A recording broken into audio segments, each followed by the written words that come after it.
Hi friends, welcome to the world of dramas. Episode starting లో బాయ్జూసి అయితే normal అయిన తర్వాత క్వింగ్యూని చూస్తూ సెల్లింగ్ అని పిలుస్తాడు. క్వింగ్యూ కాతే బాయ్జూసి తనని ఎందుకు అలా పిలుస్తున్నాడో అర్థం కాదు. అప్పుడే జనరల్ లాంగ్ యాన్ వచ్చి హాంగ్లియాన్ క్రియేట్ చేసిన బ్యారియర్స్ ని బ్రేక్ చేసి ఆమెని మెరుపులతో పనిష్ చేస్తూ ఉంటే లీమో అతన్ని ఆపి హాంగ్లియాన్ ని చెక్ చేసేసరికి అప్పటికే ఆమె పవర్ ని అంతా కోల్పోయి ఉంటుంది. ఇక లీమో అయితే ఇదెలా సాధ్యం, నువ్వు నీ ప్రాణాలని తీసుకోవాలనుకుంటున్నావా అంటే హాంగ్లియాన్ అయితే మీ అందరితో పోరాడడం అంత ఈజీ కాదు కదా, నిన్ను మరలా చూడాలని, నువ్వు నాకు ఐ లవ్ యూ చెప్పాలని నేను ఇదంతా చేశాను. నేను ఈ పెయిన్ఫుల్ లైఫ్ ని ఇంకా బ్రతకాలనుకోవట్లేదు, నన్ను చంపే అని తన వెపన్ ని ఇస్తుంది. లీమో అయితే క్వింగ్యూ లవ్ గురించి చెప్పిన విషయాన్ని ఆలోచిస్తూ ఫేట్ గాడ్ తన లైఫ్ లో లవ్ ట్రిబ్యులేషన్ వస్తుందన్నాడని, ఇదే ఆ ట్రిబ్యులేషన్ అని రియలైజ్ అయ్యి ఆ వెపన్ తో తన హార్ట్ బ్లడ్ ని తీసి హాంగ్లియాన్ కి పెట్టగానే ఆమె శాపం నుంచి బయటపడుతుంది.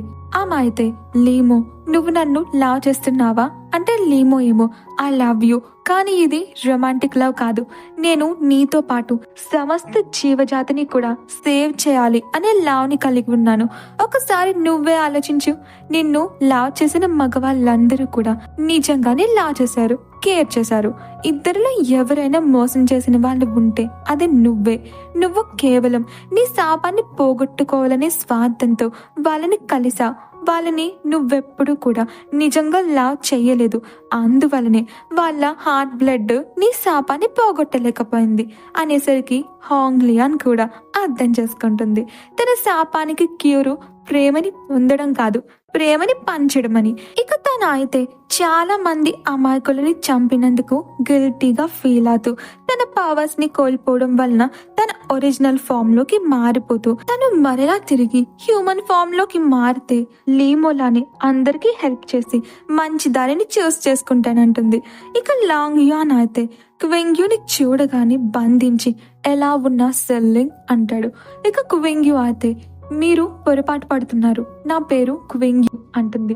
లాంగ్ యాన్ అయితే నువ్వు యూస్ చేసిన లీ ఫైర్ సెల్లింగ్ మాత్రమే చేయగలిగింది అంటాడు.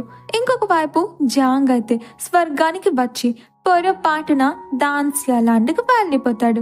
అక్కడే ఉన్న లింగ్యార్ అయితే జాంగ్ మీద అటాక్ చేసి నువ్వు బాజూసి మనిషివా అంటే జాంగ్ కాదంటాడు. లింగ్యార్ అయితే జాంగ్ ఒక స్ట్రేంజర్ అని అటాక్ చేస్తూ అతని దగ్గర ఉన్న జేడ్ పెండెంట్ ని చూసి షాక్ అవుతుంది. ఎందుకంటే ఆ జేడ్ పెండెంట్లు సగభాగం తన దగ్గర ఉంది కాబట్టి. నువ్వెవరు అని అడుగుతుంది. జాంగ్ అయితే తనని తాను ఇంట్రడ్యూస్ చేసుకుని క్వింగ్యూ డేంజర్ లో ఉందని, తన కోసమే స్వర్గానికి వచ్చానని చెప్తాడు.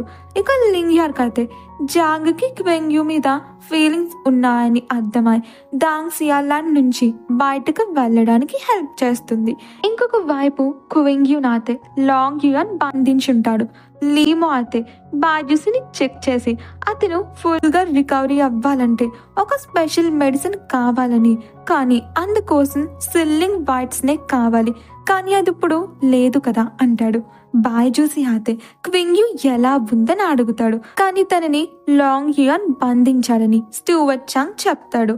ఇంకొక వైపు జాంగ్ కి దారిలో షాన్ కనిపిస్తాడు. అతను ఇమ్మోర్టల్స్ ని, గాడ్స్ ని హేట్ చేస్తూ ఉంటాడు. అతను ఒక్క రాత్రిలోనే తన ఫ్యామిలీని కోల్పోవడం వలన గాడ్స్ మీద కోపంతో అందరినీ డిస్ట్రాయ్ చేయాలని బ్లాక్ మ్యాజిక్ నేర్చుకుని ఉంటాడు.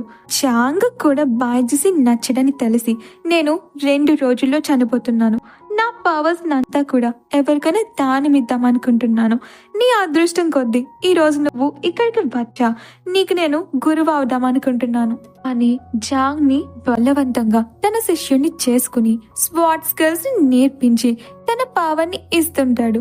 జాంగ్ అయితే అతని పవర్ ని తట్టుకోలేక అన్కాన్షియస్ అయిపోతాడు.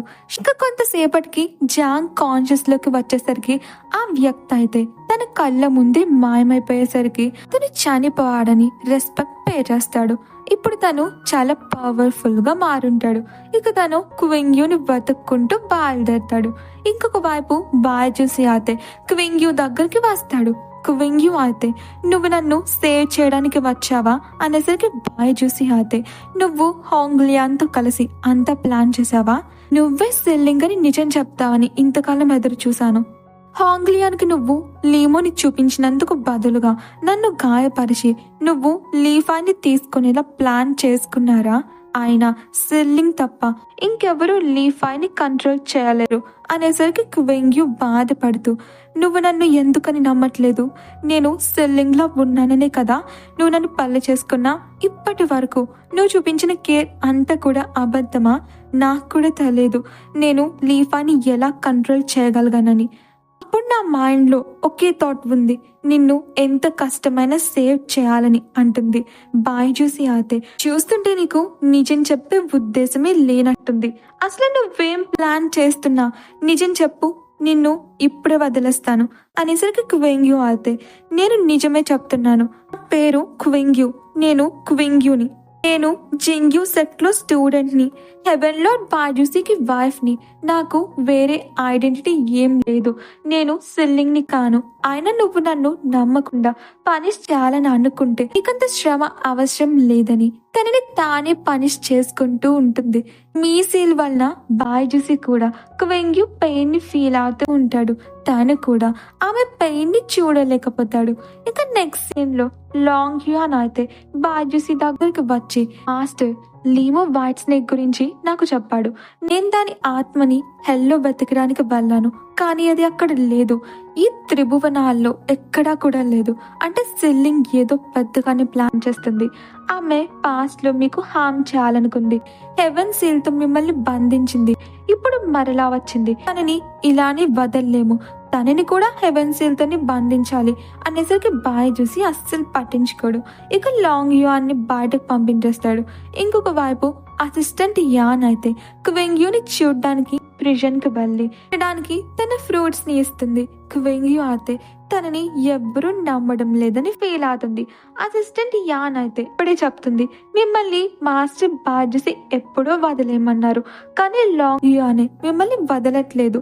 ఈ లాంగ్ యాన్ బైజూసికి ఫస్ట్ స్టూడెంట్ కనుక అందరి మీద అధికారం చెలాయిస్తూ ఉంటాడు. పైగా కోపం కూడా చాలా ఎక్కువ. మేమందరం కూడా ఎన్నిసార్లు వాడు వెనక్కి తిట్టుకున్నామో అయినా వాడిప్పుడు మిమ్మల్ని టార్గెట్ చేసుకున్నాడు. అసలు ఏమైందో చెప్పండి, నేను ఏమైనా హెల్ప్ చేయగలిగితే చేస్తాను అంటుంది. ఇక లాంగ్ యాన్ అయితే స్వర్గంలో ఉన్న అందరినీ తోడి తచ్చుకుని క్వింగ్యూని సీల్ చేయాలని ప్రొటెస్ట్ చేస్తూ ఉంటాడు. స్టీవర్ట్ చాంగ్ అయితే నచ్చ చెప్పడానికి ట్రై చేసినా వినడు. ఒకవైపు సుప్రీం గాడ్స్ అయితే బైజూసితో మాట్లాడుతూ ఉంటారు. సెల్లింగ్ నిన్ను బంధించి హెవెన్ కి గాడ్స్ కి అందరికి కూడా వ్యతిరేకంగా వెళ్ళింది.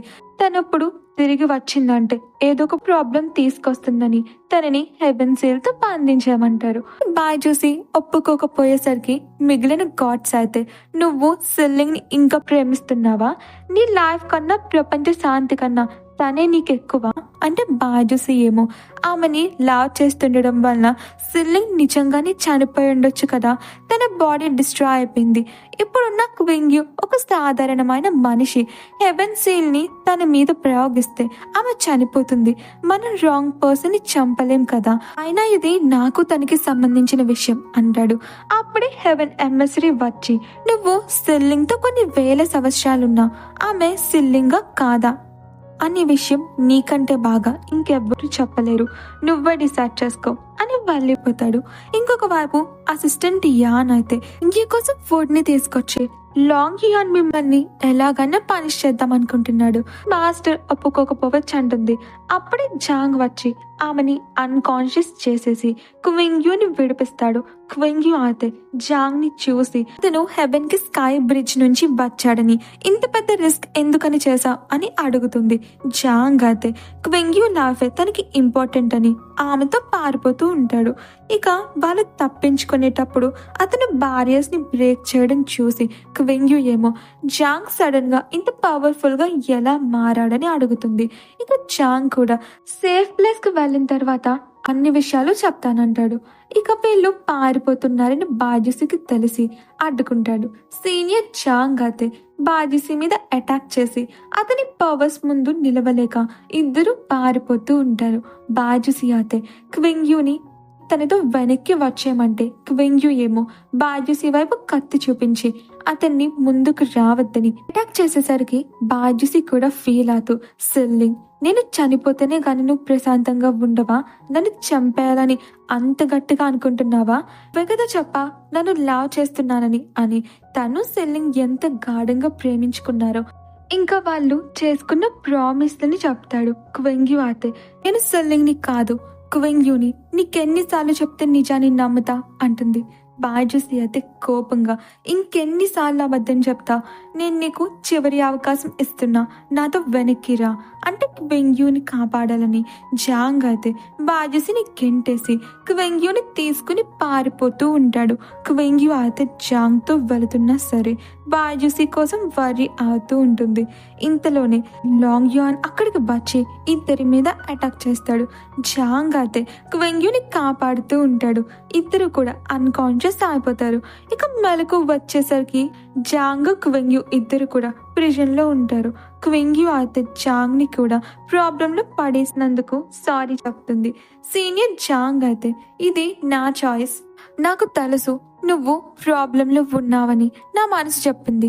స్కై బ్రిడ్జ్ మీద నుంచి హెవెన్ కి రావడం నేరమైనా పర్లేదు, నేను నీ సీనియర్ని, అందరూ నిన్ను తప్పు పడుతుంటే నేను ఎలా చూడగలను అని సీమన్ పాయిజన్ ఇచ్చి 1 month అవుతున్నా సరే యాంటీడోట్ తీసుకోకపోవడం వలన పాయిజన్ స్ప్రెడ్ అవుతూ పెయిన్ఫుల్ గా ఫీల్ అవుతూ పడిపోతాడు.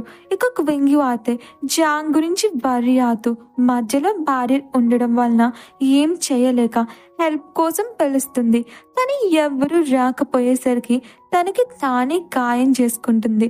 ఇంకొక వైపు లీమో అయితే బాయ్జూసికి క్యూట్ చేస్తూ, మీరు మరలా గాయపడుతూ ఉంటే మీ పాత గాయాలు ఎప్పటికీ తగ్గవు అని వార్న్ చేస్తాడు. ఇంకా తను హాంగ్లియాన్ని తన హ్యూమన్ ఫామ్ లోకి తీసుకురావడానికి జేడ్ పూల్ లో వేయాలని బాయ్జూసిని పర్మిషన్ అడుగుతాడు. ఇక బాయ్జూసి అయితే క్వింగ్యూ తనని తాను గాయపరుచుకుంటుందని చూసి తనని ఏం చేస్తున్నా అని ఆపుతాడు. క్వింగ్యూ అయితే బాయ్జూసి, మా సీనియర్ సడన్ గా అన్కాన్షియస్ అయిపోయాడు, ప్లీజ్ అతన్ని సేవ్ చేయండి అంటే బాయ్జూసి అయితే జెలస్ తో వచ్చిన కోపంతో, నువ్వు నీ సీనియర్ ని అంత ఇష్టపడుతున్నావా? నీ హస్బెండ్ ని నేనని మర్చిపోయావా అంటే క్వింగ్యూ ఏమో, నేను మీరు కోపగించుకునేంతగా ఏం చేశానో నాకు తెలియదు, కానీ ప్లీజ్ మీరు మా సీనియర్ ని సేవ్ చేయండి, కావాలంటే సిల్లింగ్ లా ఉండాలన్నా ఉంటాను అనేసరికి బాయ్జూసి అయితే క్వింగ్యూ తన సీనియర్ కోసం ఏం ఆయన చేయడానికి సిద్ధపడుతుందని కోపంలో, నీ సీనియర్ ప్రాణాలకు బదులుగా నీ ప్రాణాలను ఇవ్వాలి అని మీ సీన్ని తీసేస్తాడు. ఇక క్వింగ్యూ కూడా ఒప్పుకుంటుంది. ఇంకొక వైపు లాంగ్ యాన్ అయితే హెవెన్ సీల్ తో క్వింగ్యూని సీల్ చేసేయాలని బాయ్జూసికి చెప్పకుండానే అంతా సిద్ధం చేసేసి చెప్తాడు. బాయ్జూసి అయితే ఏం మాట్లాడు. లాంగ్ యాన్ అయితే మాస్టర్, ఒకవేళ ఆమె సెల్లింగ్ కాకపోయినా బయట వాళ్ళతో కలిసి మీకు హామ్ చేయాలని చూసింది, అది హెవెన్ రూల్స్ కు వ్యతిరేకం అంటాడు. ఇక బాయ్జూసి అయితే ఏం అవసరం లేదు, నేనే దగ్గరుండి తనని పనిష్ చేస్తానని వెళ్ళిపోతాడు. ఇక నెక్స్ట్ సీన్ లో క్వింగ్యూని పనిష్ చేసే టైం వస్తుంది. అందరూ కూడా క్వింగ్యూనే సిల్లింగ్ అంట అని గాసిప్స్ చేస్తూ ఉంటారు. ఇక స్టూవర్ట్ చాంగ్ కూడా క్వింగ్యూని వదిలేయమని అడుగుతాడు. లాంగ్ యాన్ అయితే అస్సలు ఒప్పుకోడు. అందరూ కూడా క్వింగ్యూని పనిష్ చేయడమే కరెక్ట్ అంటారు. ఇంకొక వైపు జాంగ్ కి ట్రీట్మెంట్ దొరుకుతుంది. అప్పుడే అసిస్టెంట్ యాన్ వచ్చి క్వింగ్యూని అందరూ హెవెన్ సెల్ తో పనిష్ చేస్తున్నారు, ఆమె ఒక సాధారణమైన మనిషి, తను చనిపోతుంది అని హెల్ప్ అడుగుతుంది. ఇక క్వింగ్యూని పనిష్ చేయడానికి స్వయంగా బాయ్జూసిని వచ్చి, నువ్వేమైనా చెప్పాలనుకుంటున్నావా అంటే తన సీనియర్ ని సేవ్ చేసినందుకు థ్యాంక్స్ చెప్పి, నాకు లైఫ్ లో సెకండ్ ఛాన్స్ వచ్చిందంటే నేను మీకు డెఫినెట్లీ పెళ్లి ప్రపోజల్ పెట్టను అంటుంది. ఇక పనిష్మెంట్ స్టార్ట్ అవుతుంది. హెవెన్ సెల్ యాక్టివ్ అవుతుంది. సీనియర్ జాంగ్ అయితే క్వింగ్యూని ఎలాగైనా కాపాడాలని లాంగ్ యాన్ తో ఫైట్ చేస్తూ ఉంటాడు. ఇంకొక వైపు లింగ్యార్ అయితే దాన్సియా ల్యాండ్ లో తన పవర్స్ ని ఉపయోగించి వైట్ స్నేక్ కి ప్రాణం పోసుంటుంది. ఇక ఇద్దరు కూడా దాన్సియా ల్యాండ్ నుండి తప్పించుకుంటారు. ఇక క్వింగ్యూ అయితే సడన్ గా హెవెన్సీల్ని తీసుకుని డివైన్ లార్డ్ సెల్లింగ్ లా మారుతుంది. అప్పుడే తెలుస్తుంది లింగియార్ కూడా సెల్లింగ్ మనిషేనని. సెల్లింగ్ ప్లాన్ లో భాగంగానే తను బాజుసిని ప్రేమిస్తున్నట్టుగా యాక్టింగ్ చేసుంటుంది. అసలు లింగియార్ కి సెల్లింగ్ కి సంబంధం ఏంటి, తను బాజుసిని ఇంతెందుకు హేట్ చేస్తుంది అనే విషయాన్ని రాబోయే భాగాల్లో తెలుసుకుందాం. ఫ్రెండ్స్, డ్రామా నచ్చిందంటే ప్లీజ్ లైక్ చేయడం మర్చిపోకండి. అండ్ అప్డేట్స్ కోసం ఛానల్ ని కూడా సబ్స్క్రైబ్ చేసుకోండి. Thanks for watching.